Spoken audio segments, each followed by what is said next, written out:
நீங்க எல்லாரும் நினைக்கிற மாதிரி முதல்வர் கிடையாது. முதல்வர் நீங்க நினைக்கிற மாதிரி இல்லாம, இப்போ அவருடைய ஃபேமிலிய விட்டுட்டு, நீங்க நினைக்கிற மாதிரி வேற ஏதோ ஒரு நடிகை கூட தான் இருக்க போறாரு அப்படிங்கிற மாதிரி இப்போ நெறைய விஷயங்கள் வந்துட்டுருக்கு.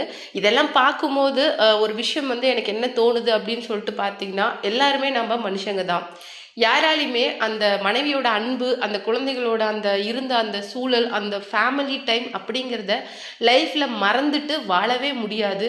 அந்த ஒரு விஷயம் எப்போ மறக்கும் அப்படின்னு சொல்லிட்டு பார்த்தீங்கன்னா, நாம சாகும்போது தான் அந்த விஷயம் நம்மளுக்கு மறக்கும்.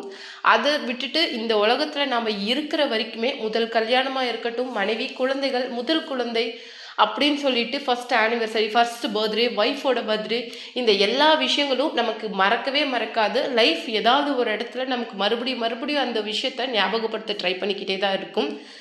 அதே மாதிரி தான் இன்னைக்கு அவருக்கும் ஒரு சுவாரஸ்யமான ஒரு விஷயத்த இப்போ ரீசெண்டாக அவர் பகிர்ந்தாரு. தமிழகத்தோட முதல்வராக இருக்கிறாரு, இவ்வளோ பெரிய ஆள் ஆயிட்டாரு அப்படின்னு சொல்லிட்டு நம்மளாம் நினச்சிட்டு இருக்கோம். ஆனால் மனசளவில் அந்த மனுஷன் இன்னும் ஒரு குழந்தையா தான் இருக்காரு அப்படிங்கிற விஷயத்த நான் புரிஞ்சுக்கிட்டேன். ரீசெண்டாக என்கிட்ட ஒரு ஆடியோவை கொடுத்து ப்ளே பண்ணி பார்க்க சொல்லும்போது நான் ஒரு விஷயம் என்ன அப்படின்னு சொல்லிட்டு பார்த்தீங்கன்னா, இந்த வாய்ஸ் யார் தான் இருக்கும் அப்படின்னு நினைக்கிறீங்க அப்படின்னு சொல்லிட்டு கேட்கும்போது, எனக்கு தெரிஞ்சு இது ஒரு பெரிய மியூசிக் அப்படியே தான் இருக்கும். அந்த மாதிரி ஒரு பெரிய அளவுக்கு ஆளுங்களுடைய ஃபீமேல் சிங்கராக தான், ப்ளேபேக் சிங்கரோட வாய்ஸாக தான் இருக்கும் அப்படிங்கிற மாதிரி சொன்னேன். கிடையாது, இது என்னுடைய ஒய்ஃபோட சாங் அப்படிங்கிற மாதிரி சொல்லியிருந்தாங்க. உண்மையிலே நான் அன்றைக்கி ஆச்சரியப்பட்டேன். ஸோ சங்கீதம் அப்படிங்கிறது அவருடைய மொத்த ஃபேமிலியிலேருந்து வந்திருக்கு அப்படிங்கிற ஒரு விஷயம் எனக்கு அப்போ புரிஞ்சுது. அப்போ தான் இன்னும் அவருடைய ஃபேமிலியோட அந்த அந்த நினைவுகளில் இருந்து இன்னும் அவரால் மீள முடியல. இன்னும் அதே விஷயத்தில் தான் அவர் உழந்துட்டு இருக்காரு.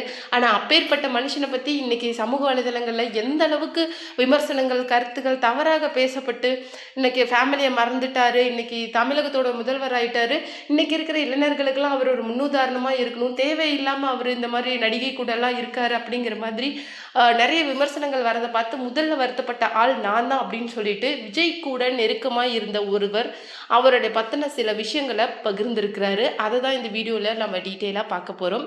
வீடியோக்குள்ளே போகிறதுக்கு முன்னாடி சேனலுக்கு புதியவராக இருந்தால் மறக்காமல் சேனலை சப்ஸ்கிரைப் பண்ணிடுங்க. வாங்க வீடியோக்குள்ளே போகலாம்.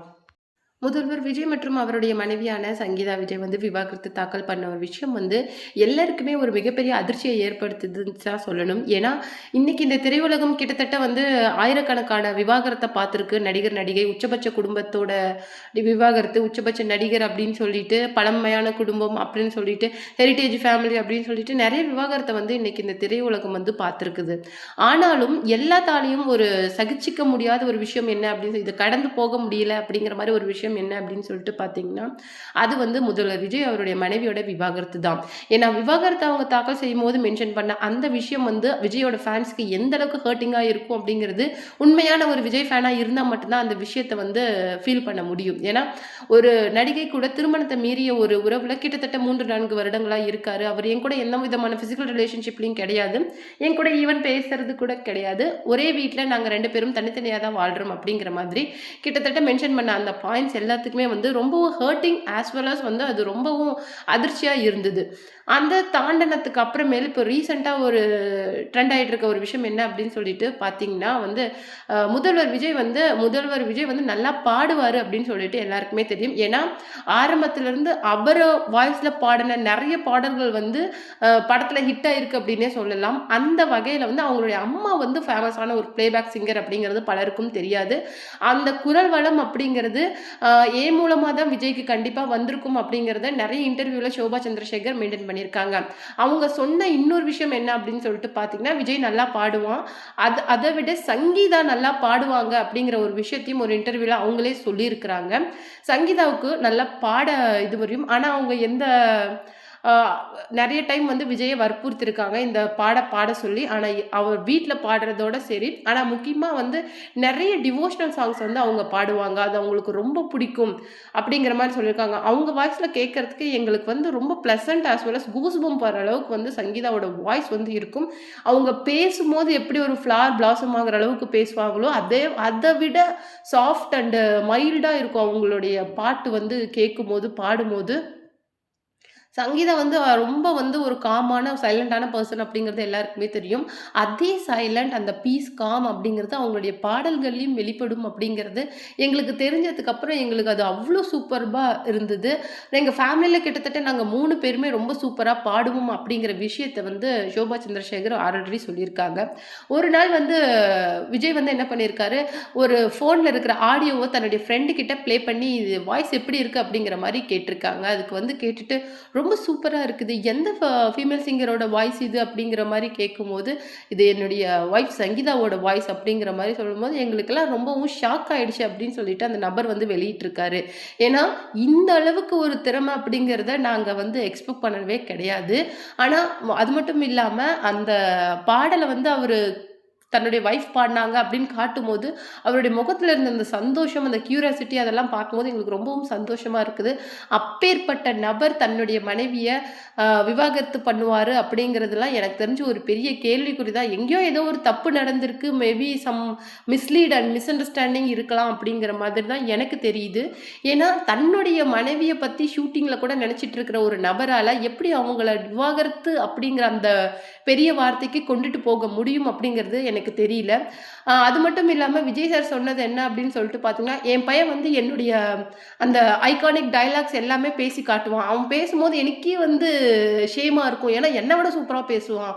ஆனா, அதே மாரி என்னுடைய பாடல்கள வந்து சங்கீதா பாட கேட்கும்போது வந்து என்ன விட சூப்பரா பாடுவா. ஈவன் என்னுடைய அம்மா விட அவளுடைய வாய்ஸ் வந்து எனக்கு ரொம்ப பிடிக்கும்.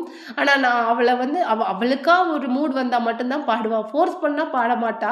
அப்படிங்கிற மாரி நெறைய விஷயத்த ஷேர் பண்ணியிருக்காரு. அந்த அளவுக்கு ஒய்ஃப பத்தி அவ்ளோ ஒரு அழகா பேசக்கூடிய ஒரு பெர்சன். அவங்க வந்து டிவோர்ஸ் பண்ண போறாங்களா? அப்படிங்கிறதெல்லாம் உண்மையிலேயே வந்து ஒரு பெரிய ஒரு ஷாக். அதுக்கு மட்டும் இல்லாம ஒரு ஆச்சரியம்னே சொல்லலாம் வந்து. கண்டிப்பா வந்து வேற எங்கேயோ ஏதோ ஒரு தப்பு நடந்திருக்கு. அந்த தப்புடைய பிரதிபலிப்பு தான் இந்த விவாகரத்தா நான் பார்க்குறேன் அப்படிங்கிற மாரி அந்த பெர்சன் சொல்லியிருக்காங்களாம். இப்போ சங்கீதா வந்து பத்தி அவங்களுடைய மதர் இன் லா சொன்ன ஒரு விஷயம் என்ன அப்படின்னு சொல்லிட்டு பார்த்தீங்கன்னா, சங்கீதா வந்து ரொம்ப ஒரு டிவோட்டடான பெர்சன். அஸ் வெல் அஸ் வந்து அவங்க பாடுற பாடல்களும் வந்து டிவோஷனல் சாங்ஸ் தான் அதிகமா பாடுவாங்க.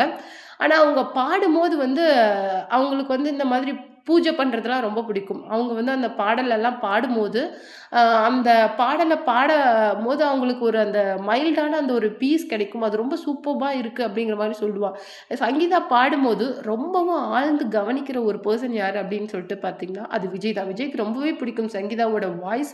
எந்த அளவுக்கு வந்து அவங்க சைலண்ட் அண்ட் காமா இருக்காங்களோ, அவங்களுடைய மியூசிக் அந்த அளவுக்கு என்ன பொறுத்தவரைக்கும் ஸ்ட்ராங்கா இருக்கும். அப்படி ஒரு மியூசிக் அந்த மாரி ஒரு குரல் வளம் தான் சங்கீதா கிட்ட இருக்கு. நெறைய டைம் வந்து விஜய் ஃபோர்ஸ் பண்ணியிருக்காங்க. "நீ ஒரு பாடல் பாடலாமே" அப்படின்னு சொல்லிட்டு. ஆனா வந்து நெறைய டைம் அந்த விஷயத்த அவங்க ரெஃப்யூஸ் பண்ணிக்கிட்டே வந்திருக்கிறாங்க. பட் கண்டிப்பா அவங்க பாடியிருந்தா, அந்த பாடல் வந்து இண்டஸ்ட்ரியில ஒரு மிகப்பெரிய அளவுக்கு ஒரு மெலடி சாங்கா இருந்திருக்கும்.